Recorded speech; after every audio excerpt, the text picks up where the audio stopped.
Draft Vikhe Patil साहेबांनी आणून दिला आहे. त्या ड्राफ्टनुसार ते राज्य सरकारच्या वतीनं सगळ्या सूचना देणार आहेत. अधिकृत सूचना सरकारच्या वतीनं पत्र काढून शासकीय आदेश सूचना प्रत्येक अधिकाऱ्यांना ज्या त्या संदर्भातल्या 58 लाख नोंदी सापडल्या, त्याचे कुणबी प्रमाणपत्र द्या आणि कुणबी प्रमाणपत्र जर दिले असले त्याचे व्हॅलिडिटी द्या, नसता संबंधित अधिकाऱ्यावर कडक कारवाई करून त्याला बडतर्फ केलं जाईल किंवा निलंबित केलं जाईल. अशा सूचना सरकार काढणार आहे. त्यांनी आपल्याला ड्राफ्ट दिला आहे.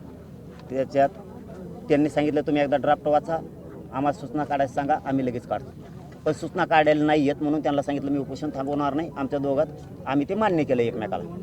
हैदराबाद गॅझेटियरनुसार देण्यासाठी SOP तयार केली. SOP कशी आहे मी थोड्या अभ्यासकांना सांगतो, विचारतो आणि तुम्हाला संध्याकाळपर्यंत कळवतो असं त्यांना सांगितलं. जात पडताळणी प्रमाणपत्राचा विषय ते दर 15 दिवसाला आढावा घेणार आहेत. हे मात्र आम्हाला योग्य वाटतं. ते पण सूचनाच काढावं लागतील तेव्हा ते अहवाल राहणार आहे. सातारा संस्थांचा गॅझेटियरचा GR लगेच काढा असं मी त्यांच्याकडे हट्ट लावून धरलेलं आहे. त्यांचं म्हणणं 1 महिना, माझं म्हणणं 1 दिवस सुद्धा नाही. आणि ती आमची चर्चा झाली. तुम्हाला सातारा संस्थांचा सातारा संस्थांचा गॅझेटियरचा GR लगेच काढावा लागेल. तर ते म्हणले मी सुद्धा आता लगेच दौरा बंद करून त्या दौरा तसा कालपासून त्यांनी बंदच केला आहे. ती इकडेच आहेत अंतरवालीतच. तर ते जाऊन बोलतो म्हणतात. त्यांना मुख्यमंत्र्यांशी पण ह्याविषयी बोलावं लागेल. लहान विषय नाही आहे आणि कायदेतज्ञाशी बोलावं लागेल.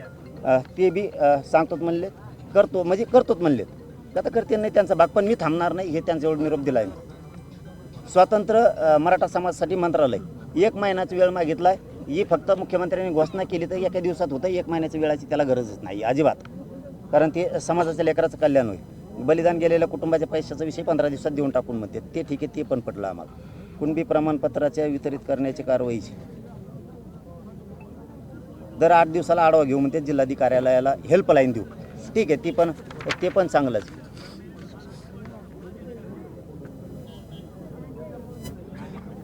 ग्रामस्तरीय समितीच्या कामकाजाचा आढावा 15 दिवसाला घेणार आहे. त्याच्या पण सूचनाच काढावं लागणार आहे. त्याही काढतोच म्हणलेत.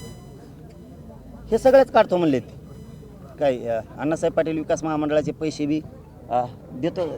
हां, ते पण सूचना काढायला लागलेत, देतोच म्हणून. सारथीच्या योजना पुन्हा सुरू करायला लागले. हां, ते पण ते पत्रकच काढायला लागणार आहे.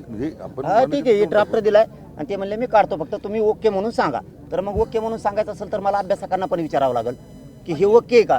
थांब रे, याला काढा बाहेर, तिकडे काढा, याला बाहेर काढा. अरे घ्या ना बाहेर, काढा बाहेर त्याला. परत पुढे येऊन देऊ नका त्याला.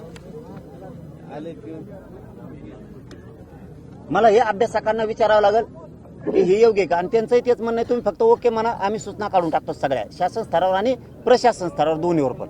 कारण वरिष्ठ अधिकाऱ्याच्या सूचना लागणार आहेत आणि सरकारच्या पण सूचना लागणार आहेत. तर दोन्ही काढतो म्हणून त्यांनी सांगितलं. मी आता अभ्यासकांना बोलून घेतो 5 वाजेपर्यंत. सगळ्या लांब किती असले तरी ते येऊ शकतात आणि त्या हिशोबानं हे सगळंच करून घेतो म्हणतात. आता त्यांना एकदा SOP देतो, हे सगळा विषय देतो, सूचना निघाल्या ते सगळं होऊन जाईल. पण माझं आव्हान करतो एकदा, मग तुम्ही सांगा. माझं महाराष्ट्रातल्या सगळ्या अभ्यासकांना आणि तज्ज्ञांना आव्हान आहे. फोन लावायला वेळ नाही आहे आणि मीडियाच्या माध्यमातून घराघरात विषय जातो फोनच्या आधी आणि मी उन्हात आहे, त्याच्यामुळं मी फोनवर बोलू शकत नाही आहे. आमच्या भावना पण समजून घ्या सगळ्या तज्ज्ञांनी अभ्यासकांनी. तुम्ही तातडीनं अंतरवालीकडे या 5 वाजेपर्यंत. जास्तीत जास्त आज सायंकाळच्या 6 वाजायच्या आत सगळ्यांनी या. तुम्हाला हे ड्राफ्ट दाखवायचा आहे. यानुसार GR काढायचेत का, यानुसार सूचना द्यायच्यात का, तुम्ही म्हणले ओके किंवा याच्यात बदल करा. तर मी पाटील साहेबाला तुमच्या समोर सांगतो की ही बदल करायचा साहेब. अभ्यासकांनी तातडीनं अंतरवालीकडे यावं 5 वाजेपर्यंत. धन्यवाद.